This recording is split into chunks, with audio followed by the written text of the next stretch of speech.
UP press club में संयुक्त व्यापार मंडल का पदाधिकारी सम्मान समारोह संपन्न।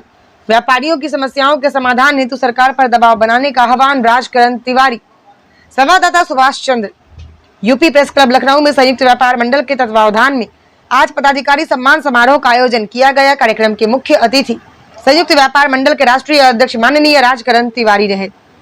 अपने संबोधन में श्री तिवारी ने कहा कि उत्तर प्रदेश के व्यापारियों की समस्याओं के समाधान के लिए संगठन के पदाधिकारी दिन रात लगकर कार्य करें और सरकार पर निरंतर दबाव बनाकर व्यापारियों की समस्याओं को दूर करने का प्रयास करें।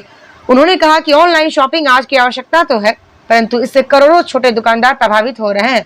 सरकार को इस दिशा में ध्यान देना चाहिए और कुछ घरेलू वस्तुओं को ऑनलाइन व्यापार की श्रेणी से बाहर करना चाहिए, जिससे छोटे व्यापारियों की आजीविका सुरक्षित रह सके। श्री तिवारी ने देश में व्यापारी आयोग के गठन की मांग को दोहराते हुए कहा कि जिस प्रकार शिक्षक एवं अन्य संगठनों के प्रतिनिधि विधान परिषद और राज्यसभा में चुने जाते हैं, उसी प्रकार व्यापारियों के भी प्रतिनिधियों को सदन में भेजा जाना चाहिए ताकि उनकी समस्याओं को उच्च स्तर पर उठाया जा सके।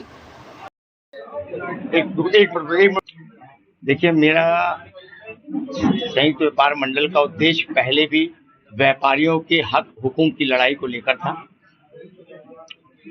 तहबाजारी समाप्त करने से लेकर बहुत सारी चीजों पे मैंने लड़ाई लड़ी है और मैंने हमेशा आंदोलित होकर लड़ाई लड़ी है। आज ये सारी मीडिया भी उत्तर प्रदेश की जानती है कि संयुक्त व्यापार मंडल के राष्ट्रीय अध्यक्ष जी ने न तो कभी कोई दलाली की, न कभी कोई गलत काम किया, न कभी किसी का 1 रुपया खाया। जो भी कुछ हो रहा ईमानदारी से हमारे अपने पदाधिकारियों ने लगाया, हमने लगाया या हमारी कॉर्पोरेट बेल्ट ने लगाया। आज अगर मैंने ये कहा कि संयुक्त व्यापार मंडल ने अब तक 1 लाख व्यापारियों को 1 लाख विकलांगों को, पैर कटे लोगों को पैर, ट्राईसाइकिल, व्हीलचेयर, अंधों को चश्मा, कान की मशीन दिया तो दिया। अभी मैं इसी संयुक्त व्यापार मंडल पे 3 जगह लंगर चालू कर रहा हूँ, जिसमें कि महाकाल, भगवान श्री राम, अयोध्या, काशी विश्वनाथ महाकाल से चालू होगा, जिसमें कि चाहे पूरी सब्जी चाहे दाल रोटी निःशुल्क वहां पर संयुक्त व्यापार मंडल के बैनर तले चलता रहेगा। ये इसकी शुरुआत मैं करने चल रहा हूं।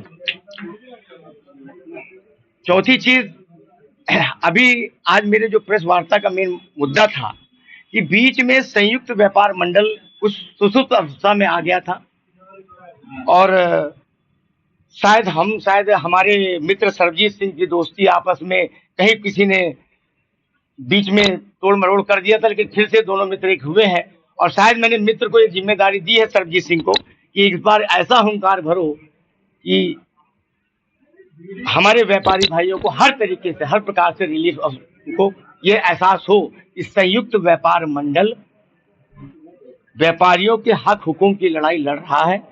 और मेरा ये कहना है कि व्यापारिक आयोग का गठन, इसकी मांग में मैंने 12 साल पहले भी आंदोलित किया। कई स्टेटों में व्यापारिक आयोग बनाया गया, लेकिन मांग ये है कि उसमें चेयरमैन सरकार का नहीं चाहिए, उसमें हम व्यापारी भाइयों में से ही चुनाव करो और व्यापारी भाई को बैठा लो, क्योंकि व्यापारियों की समस्या को एक व्यापारी अच्छी तरीके से समझ सकता है। इसलिए व्यापारिक आयोग का जो चेयरमैन बने वो हमारा व्यापारी है। और जहां तक एक चीज और है जो मुझे मजले व्यापारियों के थ्रू से आई थी, क्योंकि मेरा नारा पहले भी इस देश में रहा है कि अगर कोई टमाटर मूली बेचने वाले को भी कोई थप्पड़ मारता है तो जितना दर्द उसको होता है उतना ही दर्द छोटे व्यापारी से लेकर बड़े व्यापारी से लेकर उद्योगपतियों तक होना चाहिए। तब कहीं ये व्यापारी आंदोलन का एक सिस्टम दिखेगा सरकार को। और जो मैंने प्रेस वार्ता की उसके पीछे कि आज से आने वाले इस संगठन को फिर से अपनी ताकत में लाने के लिए 3 महीने बाद एक प्रांत सम्मेलन किया जाएगा। उसी के जस्ट 3 से 4 महीने के बाद एक राष्ट्रीय महारैली होगी, जो 1 लाख व्यापारियों की महारैली करूंगा मैं इस लखनऊ में, जिसमें अध्यक्ष व सारे पदाधिकारी होंगे। लखनऊ की बात कर लें सर, अगर लखनऊ की बात कर लें तो उसके लिए ऑलरेडी अभी उन्होंने शायद हमारे प्रदेश अध्यक्ष जी ने और राष्ट्र सहयोगी जी ने बताया कि लखनऊ जिला अध्यक्ष से लेके महानगर मंडल से लेके अब प्रभाग तक, यानी उसका काम शुरू हो चुका है। तो अभी एक बार जैसे क्या हमने क्या कहा ना कि एक बार पूरी ताकत से पूरा मूवमेंट हुआ, यानी 2011 में जब महारैली यहाँ पे हुई 50,000 लोग